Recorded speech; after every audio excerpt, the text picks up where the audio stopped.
Hey everybody, in this video I want to do a review of the new Masterverse New Eternia Beastman figure, but I also want to share a couple custom figures that I made as well.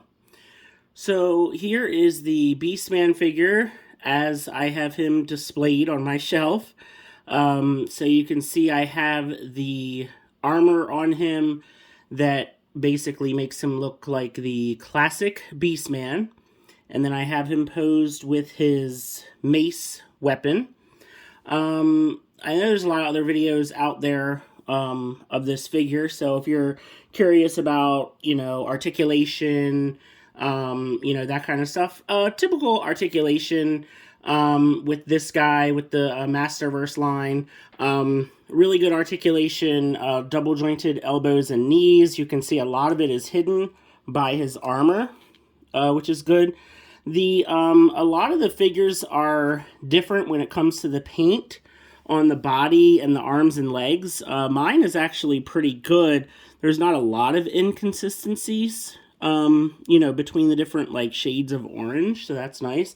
Really like the face sculpt on him. I think it looks really, really good in terms of just how Beastman should look.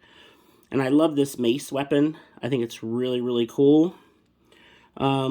So yeah, very, very happy with this this Beastman figure, and I think that he looks great. So I just want to show him alongside the Origins Beastman figure, and of course that is based off of the vintage Beastman figure. I don't have a vintage Beastman, and I do not have the classics Beastman.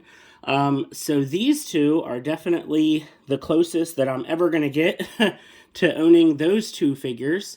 And yeah, I'm really happy with both of these. So I'm glad that Mattel is kind of releasing those figures in, in this format.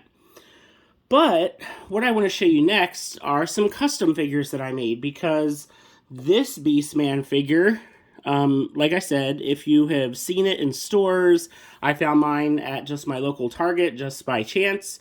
If you've seen other videos of this figure, you know that he comes with a different kind of armor, which is based on the artwork that was originally made for the character.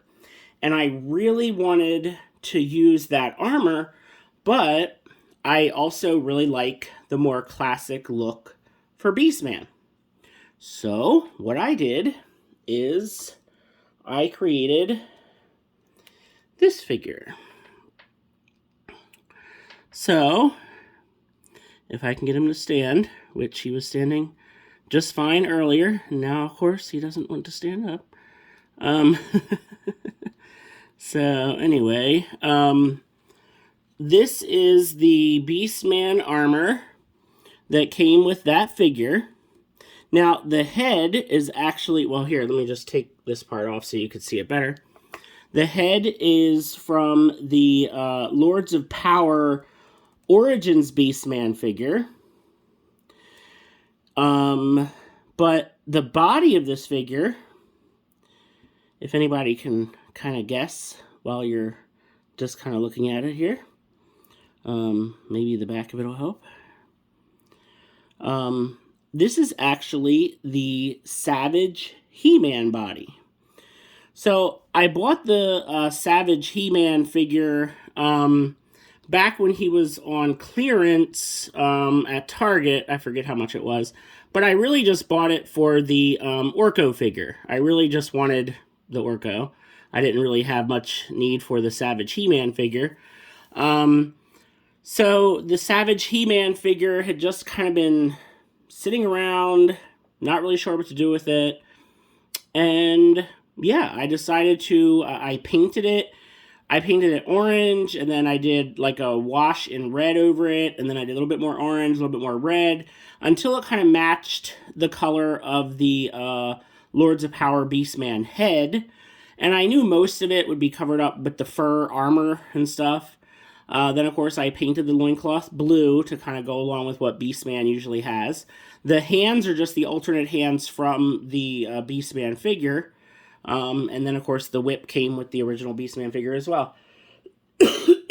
So, the only thing I have left to do is I think I am gonna paint the toenails black. I just think that'll be a nice little kind of extra touch that he kind of needs. I don't know why he does not want to stand up. He was standing up perfectly fine for quite a while. But just a little comparison here between the two of them. But yeah, I think that this works pretty well.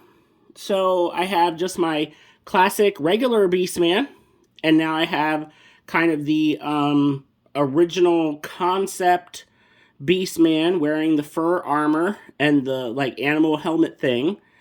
And now I have a use for the Savage He-Man body that was just literally laying around doing absolutely nothing. So yeah, and I think it works. I could probably stand to have some sort of armor or something down here, but I just don't have any parts that'll work.